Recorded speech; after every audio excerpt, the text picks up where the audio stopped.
En el nombre del Padre y del Hijo y del Espíritu Santo, amén. Ave María, purísima. Sin pecado concebido. Buenas y santas, querido Padre José Luis Quijano, ¿cómo está usted? Muy bien. Siempre que iba a visitar a mi tía Carmelita, que cumpleaños el otro día, el 7 de agosto, de San Cayetano, María Esther cumplió el 94, llegábamos y por supuesto cuando vas ahí al Carmelo de acá de Amenábar? ¿En qué Carmelo? El primer Carmelo de Sudamérica, de 1870. ¿Y dónde está? Está en la calle Humberto Primo. Ah, mirá. Sí, ahí se fundó el primer Carmelo de Sudamérica, de ahí nacieron todos los demás. Mirá. Y mi tía está ahí desde los 20 años. ¿Es hermana de tu mamá? Hermana de mamá, sí. Y tiene 94, o sea que de los 90, hace más de 70 años que va a cumplir 75 años de vida consagrada, ¿no? Una barbaridad. Y entonces me acuerdo que siempre llegábamos, éramos chicos, ¿no? Y entonces entrábamos al locutorio y salían las hermanas, y primero por el torno que decían Ave María Purísima, sin pecado concebida. Así como te escucho decirlo o como en el campo, también en el campo, ¿viste? Que es de Ave María Purísima. Sí, tal cual. Bueno, José, hoy nos toca el 7º capítulo del directorio, que tiene que ver con la metodología. Va del número 194 a 223. Meta, odos, logos. ¿Traducido? ¿Del griego? La meta es distancia, ¿no? Meta. Odos, camino. Como podólogo, ¿viste? Odos, camino. Y luego, verbo. Bien. Entonces es el camino, ¿no es cierto?, que hace la palabra de alguna manera, hacia la meta. Por eso la metodología es un camino. Claro. Un camino. Que tiene una meta, ¿no? Claro. Vamos a ir rápido porque es largo, ¿no? Entonces, primero habla de la importancia que tiene la relación contenido-método, que es lo que hablábamos en el programa pasado. Claro. Hablábamos del catecismo y hablábamos de cómo justamente había que ese contenido conseguir llevarlo. Claro, lo que pasa es que a veces estas cosas se presentan como opuestas, ¿no? Están los metodólogos versus los contenidólogos. O sea, siempre se agarran los fanatismos porque extreman una postura u otra. No. Yo te tengo que transmitir todo el contenido y si pierdo tiempo en un método, el método lleva tiempo, evidentemente, claro. Marca temporalidades. El método, al ser un camino y ser un itinerario, marca pequeñas metas, una progresividad, una sistematicidad. Además, el objetivo básico es que se comprendan esos contenidos. Ese es el objetivo del método, que se comprenda, que se aprendan, ¿no? Exactamente. Bueno, pero entonces hay gente que quiere creer que las cosas se pueden hacer sin método. Y yo creo que sin método no se llega a ningún lado. Por supuesto. Justamente cuando a veces se bajan las fuerzas, digamos, o se pierde la inteligencia, el método te lleva, te sostiene. Sí. Y un buen método en la catequesis puede contribuir, ¿no?, a que se hagan procesos catequísticos interesantes con niños, con adultos, con jóvenes, ¿no? Bueno, de hecho, el directorio nos dice que no es que la Iglesia elija un método, o no es el método de la Iglesia. No, la Iglesia está abierta al conocimiento y justamente la evolución de la enseñanza para encontrar las mejores maneras. De hecho, Juan Pablo II, Benedicto, el Papa actual, nos habla del nuevo lenguaje. Lo que pasa es que el método se inspira en una pedagogía. Claro. Y la pedagogía utiliza recursos didácticos. O sea, digo, esto es más parte de la enseñanza, ¿no? A lo mejor acá sería demasiado largo ampliar todos esos campos, pero el método no hay que tomarlo... método, o sea, no son todos los métodos iguales, porque se inspiran en filosofías distintas. No es lo mismo, ¿viste? No voy a citar autores pedagógicos porque no tengo autoridad, pero digo, Montessori, o sea, hay gente que vos propuso, ¿no es cierto?, caminos pedagógicos, y esos tienen su propio método, ¿no? Claro. Y a su vez también el agente comunicador utiliza en esas instancias recursos didácticos. Entonces, nosotros cuando éramos chicos, por ejemplo, me acuerdo, el profesor usaba láminas, unas láminas que ponían en el pizarrón ahí, unas láminas. Mirá, yo mi colegio era a la mañana en inglés y a la tarde en español, ¿no? Y entonces aprendí un montón de cosas de Inglaterra, pero buenísimas, con láminas y que yo. Entonces yo dije, algún día en mi vida iré a Inglaterra. Bueno, en un momento fui y esas láminas que estaban ahí adentro, digamos, iban apareciendo en la medida que yo iba caminando, porque me había, de niño había aprendido con ese método, digamos, ilustrativo, me habían quedado fijados muchos espacios, digamos. Y a mí me pasó con las matemáticas, recurso, ¿no? las regletas. ¿Vos tuviste las regletas de matemáticas? Eran unas maderitas así, Nougat, el método... No sé, pero las regletas, uno de 10... Sí. Los chiquitos de 1, los de 5, ¿no? Bueno, son métodos para, en este caso, la matemática, la geografía. Nosotros, hoy vamos a desarrollar este capítulo, pero estamos entretenidos en estos temas sobre la metodología, la pedagogía y los recursos didácticos, porque también a lo mejor te decimos estas cosas porque vos podés investigar por tu cuenta, ¿no?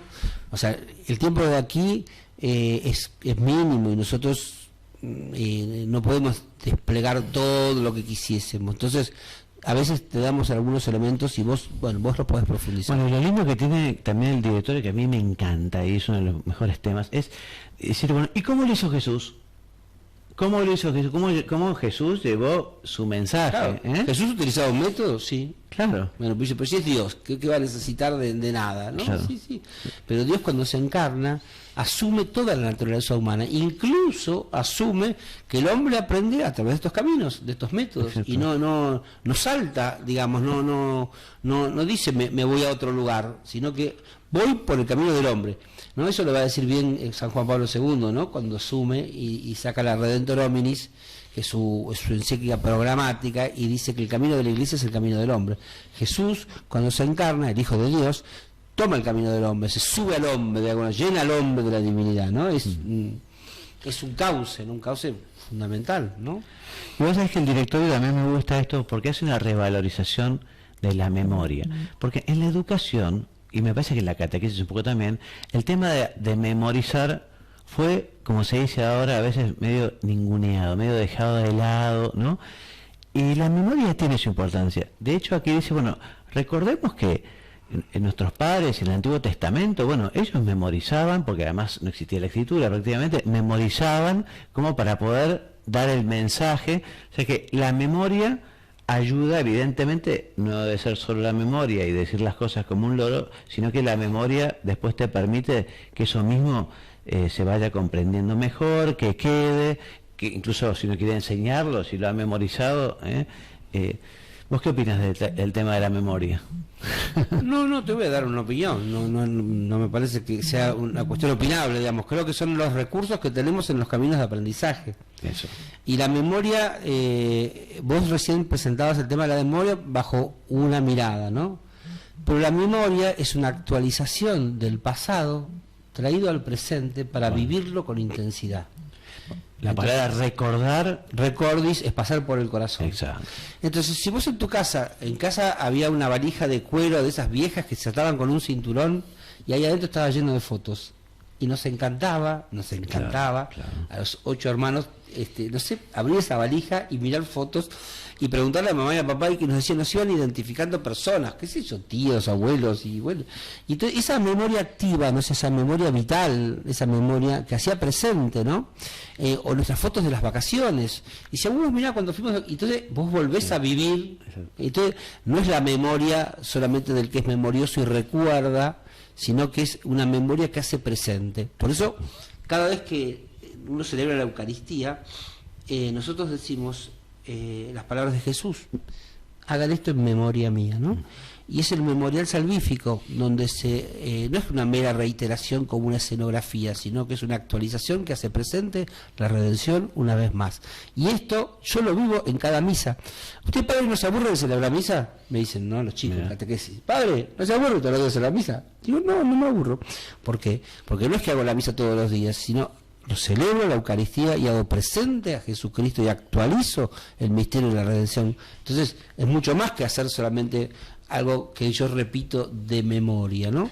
La memoria de un pueblo, ¿no? Del pueblo de Israel, mantuvo viva la esperanza en el caminar en el desierto. Si hubiesen ¿y qué hacían memoria? Del hecho que los había rescatado, que era haber cruzado el Mar Rojo. Y recordemos entonces cuando nuestros padres, y hoy todavía en las liturgias familiares, los judíos, el día del Peyá, ¿no? O sea, de la Pascua, ellos que hacen, le cuentan a sus hijos de nuevo en una narración para irle transmitiendo esa tradición, ¿no? Esa transmisión, irle transmitiendo en la memoria de un pueblo que mantiene vivo el acontecimiento salvífico. Y como te decía, por eso digo, no, esto es una opinión, no estoy opinando, estoy diciendo de lo que es la memoria, bien, en su dimensión. Es muy importante la memoria en la catequesis, muy importante. Te decía que hablaba sobre el lenguaje y te quiero leer el número 205, que dice que la catequesis se expresa en un lenguaje que es expresión de la fe, y que los principales lenguajes de la fe serían los siguientes, ¿no? El lenguaje bíblico, el lenguaje simbólico litúrgico, los escritos de los padres, las profesiones de fe, las formulaciones del magisterio, que es un lenguaje doctrinal, el testimonio de los santos y de los mártires, que es un lenguaje performativo, y dice, también la catequesis asume los lenguajes de la cultura, y habla de la inculturación de la fe, ¿no? Así que esto del lenguaje, después hace un elogio al lenguaje narrativo. ¿Te acuerdas que hablamos la otra vez? Sí, sí. Bueno, ¿por qué no nos detenemos, si tenemos un poquito de tiempo, no sé, sobre lo que venías planteando, ¿no? Esa enumeración que hacías de los distintos lenguajes que tiene el... Primero, voy a tomar, bueno, hay un tema que me gusta mucho, vos sabés, siempre lo hemos recorrido tantas veces. Bueno, el lenguaje simbólico, ¿no? Porque es el lenguaje que expresa mucho más que lo que dice. Eso es así, digamos. En la vida, cuando nos comunicamos, sobre todo las cosas más importantes, las comunicamos a través de signos o de gestos. Porque no podemos decir, si uno quiere a una persona y la quiere mucho, no le puede decir todo lo que la quiere, aunque quisiese. En cambio, con un pequeño símbolo, un pequeño gesto, un pequeño... eso le comunica a la otra persona en un lenguaje corporal, en un lenguaje que supera las palabras a veces, ¿no? Incluso a veces que no tiene ni palabras, que dice muchísimo, ¿no? El lenguaje bíblico también, porque por ejemplo nosotros en el lenguaje bíblico vemos que hay muchos lenguajes, están las parábolas, por ejemplo, dentro del lenguaje bíblico. Y hoy por hoy, vos a los chicos les seguís contando la parábola de buen sembrador, y sigue siendo, no cayó, no se cae el lenguaje bíblico, o no es un lenguaje que quedó perimido, ¿no es cierto? En un mundo tan moderno, donde es tan ágil, donde aparentemente las mediaciones han ido como tirando por tierra, ¿no es cierto?, todos los modos de comunicar, este lenguaje se volvió a contar, dice a la abuela, el cuento que me contaste ayer. Pero yo te lo conté, contámelo de vuelta, de vuelta. Y los lenguajes que nos van llevando, ¿no son solamente narrativos, sino también argumentativos.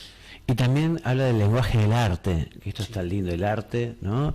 Además la Iglesia en ese sentido, cómo ha rescatado, no sé, desde la arquitectura, la escultura, la pintura, o sea, hay tantas cosas para que, bueno, la belleza lleva a Dios, ¿no? Y además cuando la belleza también está en función de la catequesis, porque los primeros iconógrafos, o sea, estas grandes pinturas, estos grandes retablos, fundamentalmente era para enseñar, porque claro, no había textos, no había ilustración. Claro. A ver, lo que me estás diciendo, ilustrámelo. Lo que me estás diciendo, dame una imagen. Y entonces la imagen, ¿no? Tac, hace que uno... Y estos iconos que vos decís transmitían, ¿no? El Pantócrates y hablabas también del lenguaje inculturado, ¿no es cierto? Porque después de la enunciación de varios lenguajes que habría que detenerse en cada uno, hace como una separata y plantea el lenguaje inculturado. ¿Qué quiere decir, no? Que los lenguajes expresan, ¿no es cierto?, un saber. Expresan, el lenguaje es la mediación que tengo para decirte lo que tengo adentro. Claro. Si no lo expreso a través de un lenguaje oral o escrito, vos no... Si yo me quedo callado y no digo nada... escrito o también... gestual. Exactamente. Si yo me quedo callado y no digo nada, claro, vos qué sabes lo que te quiero comunicar. Vos sabés que tengo una gran riqueza interior y ¿cómo llegás a ella? Bueno, a través del lenguaje. El lenguaje es una mediación que no se puede sustituir. Por eso... todos los recursos que se utilicen a la hora de comunicar en el lenguaje están enumerados acá. Pero hay uno que dice que es como una nota, ¿no? Que dice que el lenguaje debe ser inculturado. ¿Por qué? Porque una misma expresión en una cultura significa una cosa y en otra cultura significa otra.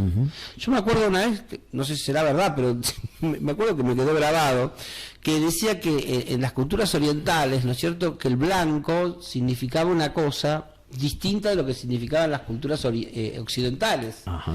Y la vestimenta, o sea, los ornamentos que utilizamos nosotros para celebrar la Eucaristía, nosotros el blanco lo utilizamos justamente para la fiesta. Sí.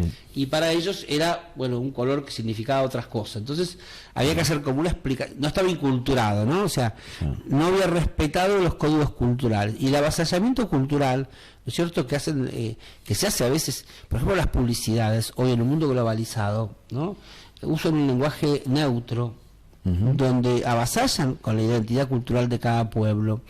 Y lo que para vos puede ser muy significativo, porque en tu cultura ocupa un espacio, bueno, termina siendo destituido y sustituido por otro tipo de cosas. Hoy por hoy, por ejemplo, en el lenguaje utilizamos un montón de expresiones que no son de nuestro idioma. Sí. Incluso hay veces que uno no sabe y entonces quedas mal si no entendiste lo que te dijeron y es una palabra que no es propia de nuestra... la inculturación supone que esta cultura en sus matrices culturales engendró valores que se comunican a través de la comunicación. ¿Qué quiere decir la matriz? La matriz cultural es, por ejemplo, la cuenta que vamos a dedicar todo un tema a la inculturación, porque el catecismo le dedica un capítulo. El directorio. Sí, el directorio, ¿no? Impresionante. Bueno, pero como para que tengan ganas de ir a ese... Pero vamos a dejarlo entonces ahí, solamente mencionado. Pero la idea es esta, las culturas tienen valores en su interior. Sí. Y cuando hablamos de inculturar, quiere decir que del valor del Evangelio dialoga con el valor que tiene la cultura. Exactamente. No sustituye, sino que entran en comunión, en diálogo y se enriquecen mutuamente. La inculturación es un diálogo de enriquecimiento mutuo. Bien, y además del diálogo narrativo, además del diálogo de la bella artes, está la música.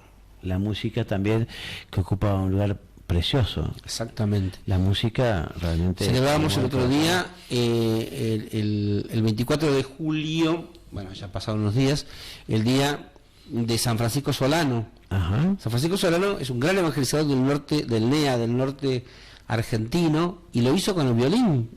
Él tocaba el violín y atraía a los chicos, y después que la música les despertaba, bueno, les hacía ahí la catequesis, ¿no?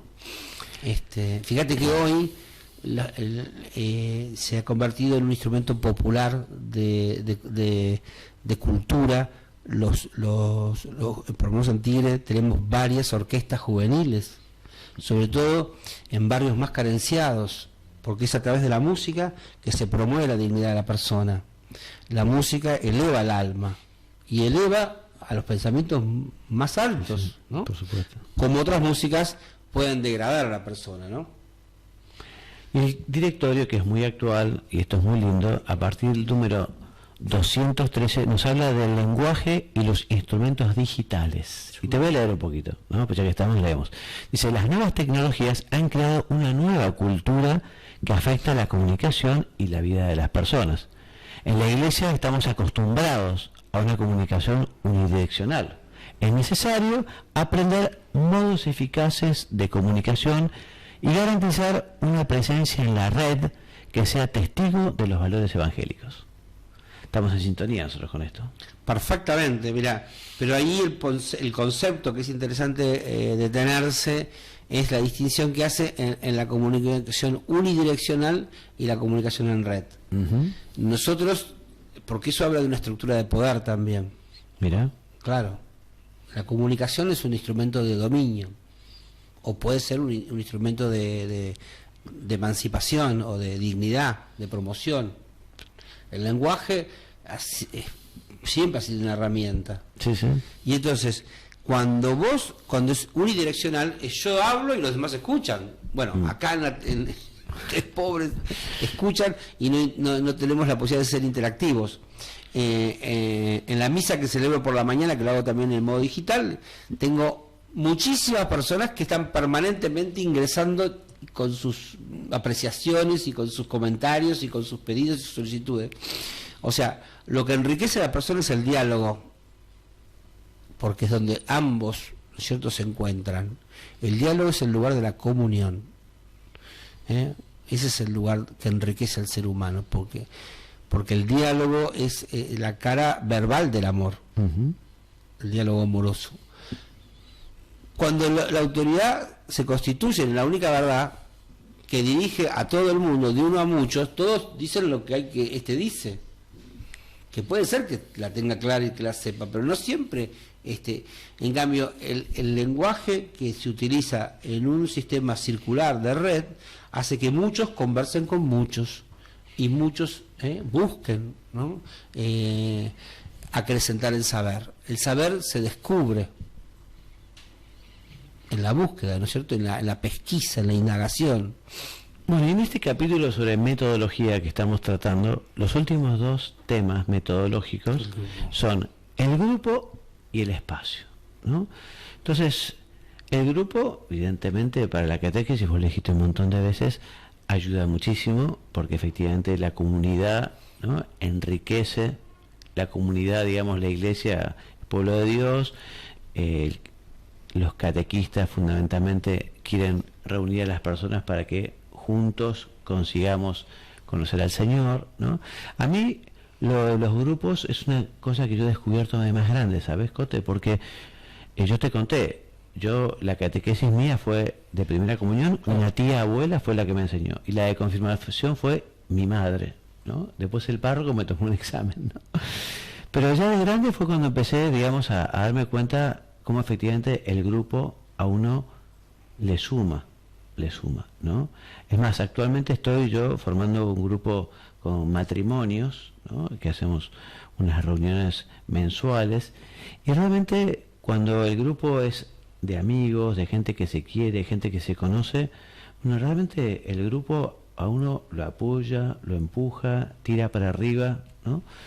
Vos, como yo te digo, no tengo experiencia de grupos de catequesis, ¿vos qué podrías agregar sobre esto? Experiencia. Bueno, desde la experiencia, yo ya desde la catequesis inicial siempre participé en grupos. O sea, a mí me tocó siempre la catequesis renovada, ¿no? Yo desde el año 60 tomé la comunión en 63 y el día 7 de noviembre, y el Día de la Virgen de las Gracias, y siempre participé en actividades grupales. La de la confirmación fue muchísimo más comunitaria, más grupal, porque éramos ya un poquito más adolescentes, eran 12 años, éramos preadolescentes, pero se hizo muy grupal. Y después, en el ejercicio de mi actividad, ya como yo era responsable de los jóvenes en mi parroquia, antes de entrar al seminario, y ya entonces la metodología que utilizábamos siempre era a través de grupos. En aquel momento nosotros leíamos Medellín, ¿no? Leíamos en esa época de mi juventud, y la leíamos en grupos y tratábamos de hacer una comprensión. El grupo, bueno, es una unidad, ¿no? Una unidad en la cual da la posibilidad de que muchos intercambien, y en ese diálogo, ¿no es cierto?, se va como descubriendo y profundizando, ¿no? Cuando el grupo se polariza por un debate, bueno, también viene bien, porque a veces las posiciones extremas ayudan a clarificar, pero el moderador ahí tiene un rol importante. Por eso el catequista tendrá que conocer técnicas de grupo y utilizar recursos para moderar también. No solamente tendrá la parte catequística, sino tendrá que, en el método, ¿no?, del encuentro catequístico, hay momentos. En el primer momento el grupo es donde aparece con más fuerza. Después hay un segundo momento más iluminador, donde la palabra de Dios habla por sí misma. Y después hay un tercer momento donde de nuevo el grupo asume esa palabra proclamada, ¿no? Y este debate inicial, iluminado por la palabra de Dios, se convierte en propósitos hacia adelante de mejoras. Entonces, esa dinámica, ¿no es cierto?, que se da de comenzar en una situación donde presentamos un hecho y lo vamos comentando, pero después lo confrontamos con la palabra de Dios, nos provoca a nosotros que haber leído ese hecho desde la óptica de Dios nos propone a nosotros cambiar de actitud y hacer los propósitos hacia adelante. Esto es el método propiamente catequístico, ¿no? Bueno, en los últimos 2 minutos que nos quedan de programa, 3, vamos a hablar del último punto, que es el sexto, que es el espacio de la catequesis, el espacio, ¿no? Entre otras cosas dice que, bueno, no es un aula en el sentido clásico, ¿no? Un pizarrón y un profesor adelante, todas las filas de bancos corridos, sino que el espacio conviene que sea diferente, ¿verdad? Es verdad. Sí, sí, a veces es más contenedor para los niños incluso estar al aire libre.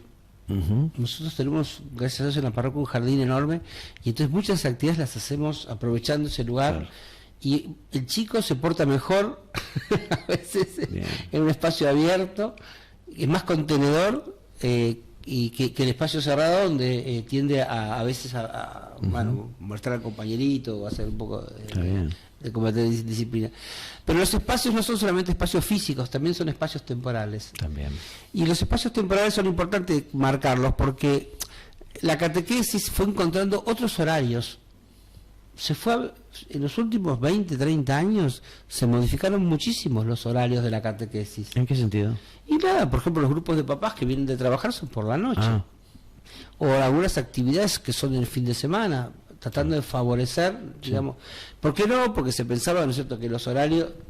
También hay horarios, por ejemplo, si vos ponés catequesis el viernes a las 6 de la tarde, no sirve para nada, porque ya estás muy cansado. Entonces, pensar en los tiempos y en los espacios, ¿no? No solamente en el lugar físico, sino en el lugar temporal.